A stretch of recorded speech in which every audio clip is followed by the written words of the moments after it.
ఒకవేళ ఎవరైనా మీ ప్రేమని కాదు అంటే, ఎవరైనా మీ ప్రేమని అర్థం చేసుకోలేకపోతే అప్పుడేం చేస్తారు?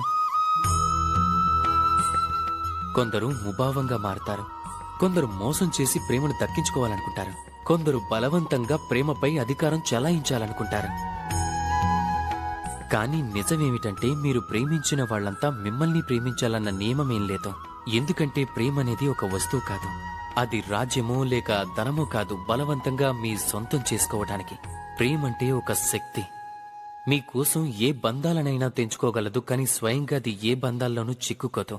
కాబట్టి ఎవరినైతే మీరు ప్రేమిస్తారో వాళ్ళని స్వేచ్ఛగా వదిలేయండి. ఎందుకంటే స్వేచ్ఛ అనే భావం జీవులకి అన్నిటికంటే ప్రియమైనది. మీ ప్రేమ స్వచ్ఛమైనదే అయితే అది తప్పకుండా గెలిచి తీరుతుంది.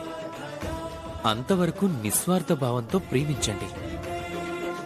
స్వార్థం తొలగిపోయిందంటే అప్పుడు ప్రేమ మీ సొంతం అవుతుంది.